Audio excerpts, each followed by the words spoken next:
Good day, Nigerians. I greet all my viewers.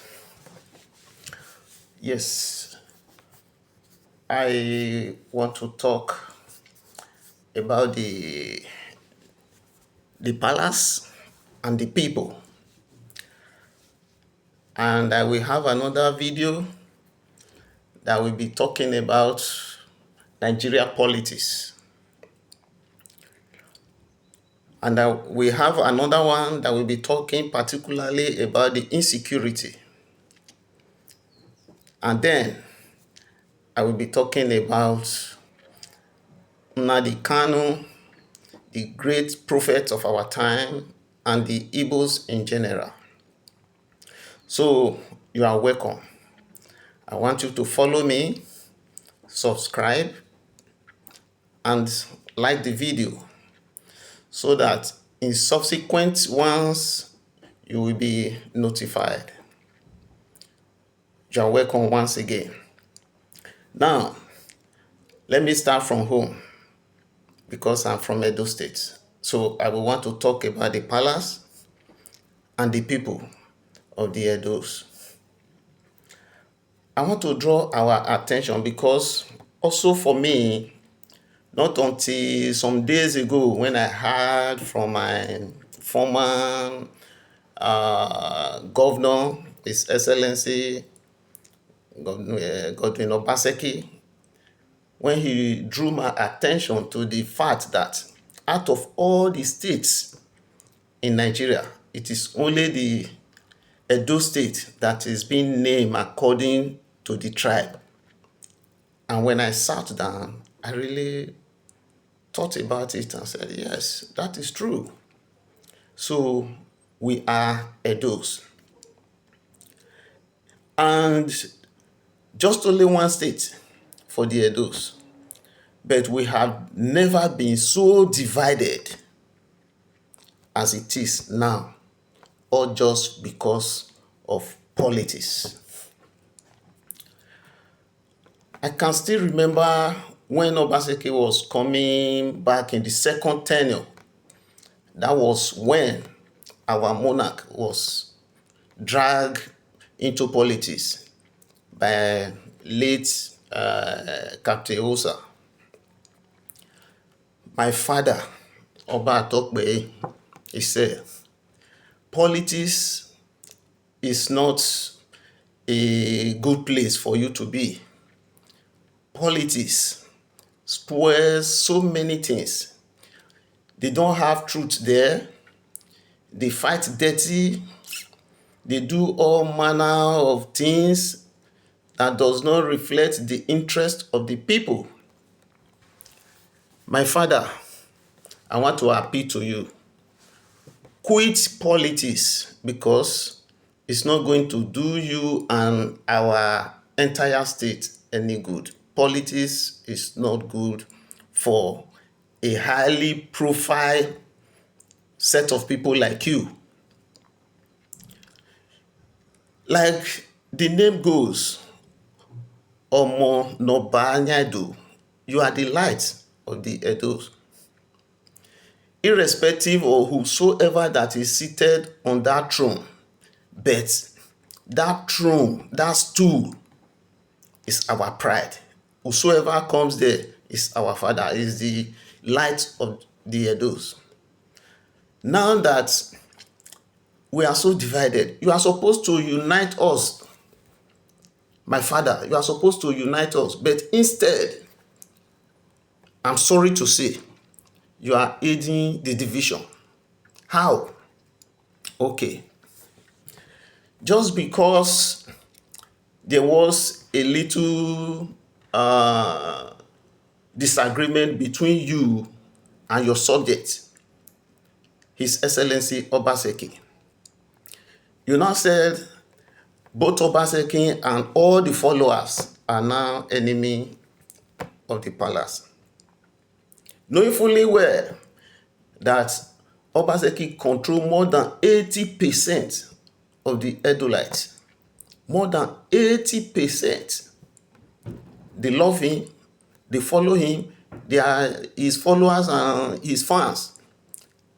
So how can the remaining 20% just be your own people?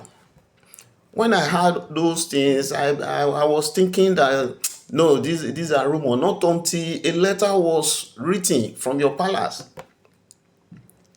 that I now confirm. And some days ago, it has come to my notice when I watched the social media president, Eddie Murphy, when I watched his video, when he was saying that it was because of the Iyeki Madam Blackie, that because she was, loyal to Obaseki, that was why the Iyeki of 18 has come to this level. Daddy, this matter of Iyeki of 18 has been for long. When it started, when this governor just came in, Iyeki that is not related to politics, they now politicize everything because APC, Oba Atokpe, Baba Rioboyin, APC, they don't mean well for the people. The president started to remove a sitting governor, a governor that was being elected constitutionally. APC president remove him and the House of Assembly. The same APC governor remove an elected local government chairman and their councillors. He removed them. And because you decided to join APC, you remove some of your eniges. Just look at the trend from president to governor and to traditional ruler. Father, we don't want to be divided. When Igbinedion son Lucky was there, the problem they were having with the palace then when they went to court. But at the end, when everything was resolved, I can still remember that Omonoba Nedo, as at that time, the Erejawa, said the Igbinedion himself, if he's going to start counting his own wealth or property and others, that is going to start from Igbinedion, that is his own subject. So he accepted him and everything was resolved. What is so difficult? What has Godwin Obaseki done to deserve all this? Oryomba. In those days when I was growing, when you call anybody Oryomba, they will not greet that person. They will not transact any business with that person. If the person greets you, you will not answer. You don't mingle with him. You don't interact. But this time around, Oryomba everywhere. People are now asking, who Oryomba help? They have now turned it to be a song, of which it's not supposed to be. When I was growing up, when we will be talking about the Oba, they will say, hey, don't say anything. Or we hear in his palace. Don't point finger. They don't point finger to the Oba. You can't see the face, only the words you will hear. But I know that we are in a modern day life now. But Father, you can still unify us. You can still bring us together. The division is just too much. Akerewe nodole ewoyi we odolewo Osioba. Before Obaseki came to power, we can only be boasting of pool offices as our companies. There was nothing that is generating money. When Obaseki came, you look at the whole thing. The money that is coming as allocation may not be able to do many things that he wants to do. So he decided to be thinking out of the box. What must I do to generate money? Because I have to go to this point, because I heard some people saying that why was he dragging the artifact with the Oba? Okay, if that is the case,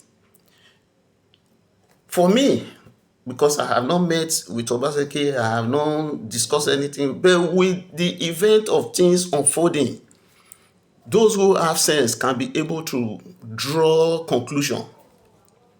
I believe Obaseki wanted to use that artifact to generate money for the state.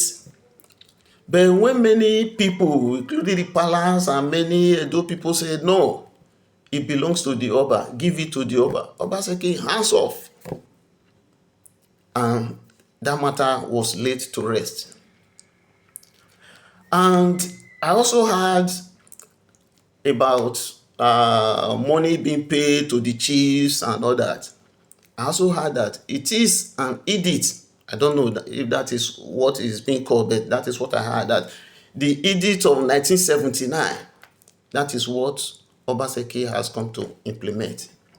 He was not the person that approved it. He was not the person that put it into law. But when those chiefs complained to him that this thing has been approved to us since, why is it that we are not still getting it as it's supposed to be? If that is what he has done, that they now label him Uyumba, forgive him. Because all this, his struggle to make Edo great again, to make Edo be better, bringing in companies to make Edo IGRO to increase, to make the economy improve. If it really succeed, it's going to benefit everybody, all Edolites. We are going to benefit from it. Not all these hungry politicians like the governor that is there now. We watch him on the screen when he promised that if he succeed to win the election, that he's not going to forget all the leaders, that he's going to be sharing money with them. We watch the other one that has been in the House of National House of Assembly, that has the camp from PDP, when he was saying on tape that yes, when we get there, we will be sharing the money. I think now they are sharing the money. There is no more Uyumba again.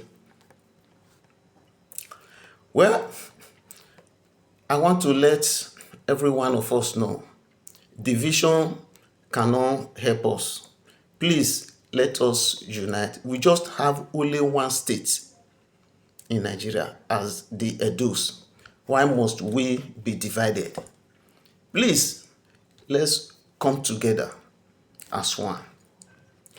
Talking about matter of Iyeki now. When they started this thing, they have been complaining to the palace. If the palace has really listened to them and solved this problem for them, then it would not have gotten to this present disgrace that the whole Nigeria, many are saying they want to remove Oba. My own Oba, it's not possible. They want to remove Oba. They want to do this.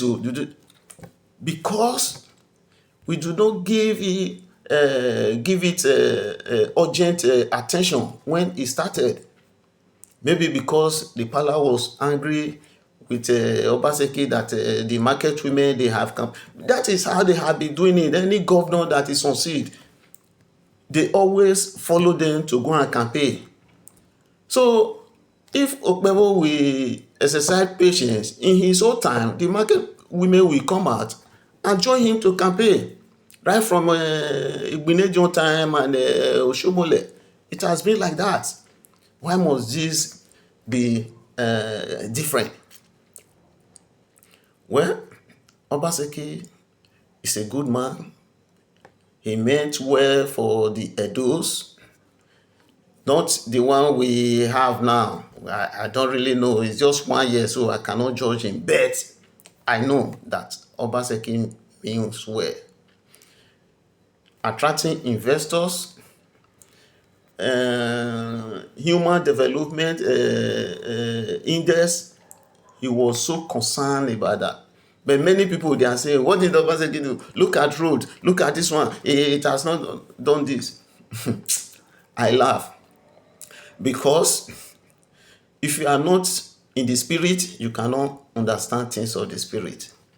So those people that are saying all that is just because of their knowledge, the level of their knowledge. They don't know that government is more than that, to create enabling environment for business to strive so that everyone will be able to be taking care of itself.